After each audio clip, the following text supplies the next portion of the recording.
विचार। तो चलिए आगे आज हम व्यंजन के बारे में पढ़ते हैं। स्वरों की सहायता से बोले जाने वाले, स्वरों की सहायता से बोले जाने वाले वर्ण व्यंजन कहलाते हैं। जो वर्ण स्वरों की सहायता से बोले जाते हैं उसे व्यंजन वर्ण कहते हैं। हिंदी में व्यंजन इस प्रकार है, देखिए क वर्ग। इन व्यंजनों को 5 वर्गों में रखा गया है, जिन्हें हम स्पर्श व्यंजन कहते हैं।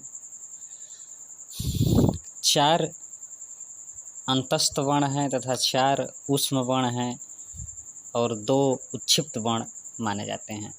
तो चलिए क वर्ग में हम जानते हैं क, ख, ग, घ, ङ। च वर्ग में च, छ, ज, झ, ञ। ट वर्ग में ट, ठ, ड, ढ, ड़। और त वर्ग में होता है त, थ, द, ध, न। प वर्ग में प, फ, ब, भ, म वर्ण आते हैं। अंतस्थ वर्ण,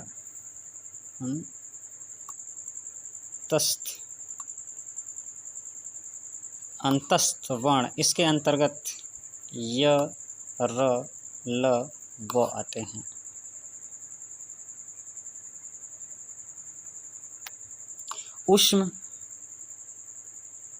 ऊष्म के अंतर्गत श, श और ह आते हैं। और संयुक्त वर्ण के अंतर्गत जो है, संयुक्त वर्ण के अंतर्गत छ, त्र, ज्ञ और स्र आते हैं तथा उत्क्षिप्त वर्ण के अंतर्गत ड और ढ वर्ण आते हैं। हिंदी में व्यंजन जो हैं 25 जो हैं स्पर्श व्यंजन के अंतर्गत ये हैं जो स्पर्श व्यंजन के अंतर्गत आते हैं। 4 जो है अंतस्थ व्यंजन के अंतर्गत आते हैं और ये 4 नीचे के जो हैं वो उस व्यंजन के अंतर्गत आते हैं। छ, त्र, ज्ञ ये संयुक्त व्यंजन के अंतर्गत आते हैं तथा ड और ढ जो हैं उत्क्षिप्त व्यंजन के अंतर्गत आते हैं। तो आगे चलिए देख लेते हैं।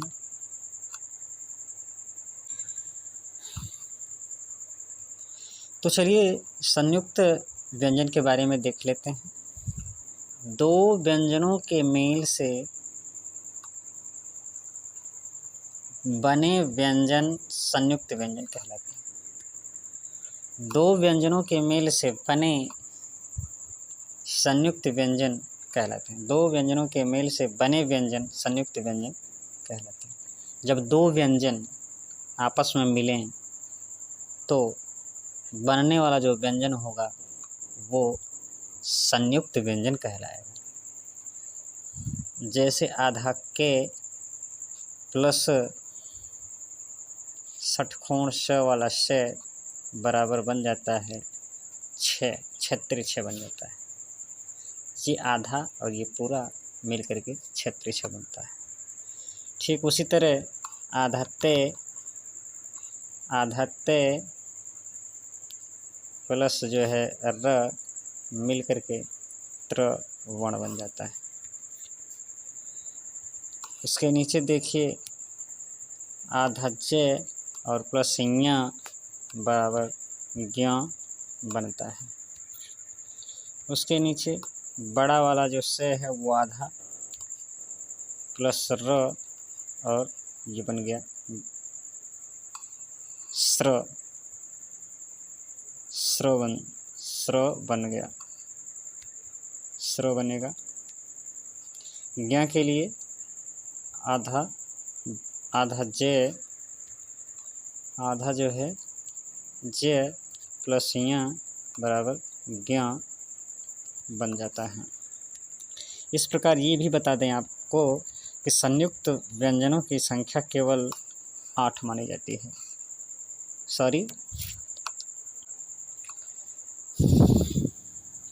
संयुक्त व्यंजनों की संख्या केवल 4 मानी जाती है। संयुक्त व्यंजनों की संख्या जो है केवल 4 मानी जाती है। अब हलंत के बारे में पढ़ लेते हैं। स्वर के बिना व्यंजन लिखने के लिए कई बार व्यंजन के नीचे रेखा लगाई जाती है, इसे हलंत कहते हैं। जैसे क के नीचे जो रेखा लगाई जाती है यही हलंत है। इसके लग जाने से ये स्पष्ट हो जाता है कि जो ये व्यंजन है वो आधा है, यानी पूरा नहीं है। अगर ये हलंत न हो, ये हलंत जो है वो न हो, ये हलंत न हो तो समझना है कि इसमें अ सम्मिलित है या स्वर सम्मिलित है। और लगे होने से ये स्पष्ट हो जाता है कि ये क जो है ये आधा है। लगाई जाती है उसे हलंत कहते हैं। हलंत से पता चलता है कि व्यंजन में अ नहीं है, और अ नहीं है इसका मतलब ये है कि व्यंजन जो है क्या है, आधे हैं। जैसे नीचे दिया गया है ट में हलंत लगाया गया है, इसका मतलब ये है कि ट जो है आधा है। आगे लिखा है कि अ के बिना ट, यानी ट में अगर इस तरह लगा हुआ है हलंत का चिन्ह तो ये पता चलेगा कि ट में अ नहीं है, इसीलिए ट क्या है, आधा है। उसी तरह क में हलंत लगा है तो ये पता चलेगा कि क आधा है और उसमें अ शामिल नहीं है। जैसे यहाँ पे लिखा है पटटी, प में अ शामिल है, आधा ट के सामने इस तरह का चिन्ह है, यानी इसका मतलब आधा ट है, और ये पूरा ट में बड़ी की मात्रा है तो ये हो गया पटटी। इसको आधा ट पढ़ते हैं हम। नीचे दिया है तो हलंत दिया है तो ये स्पष्ट हो रहा है कि अ के बिना त, यानी इसमें अ शामिल नहीं है, ये आधा त है। यहाँ पे इस तरह लिखा है को आधा त ता, तो इसको इस तरह भी लिखा जा सकता है। देखिए को आधा त आइए ता, ये भी आपका क्या है, सही है। तो इस प्रकार जो है हम आगे चलते हैं।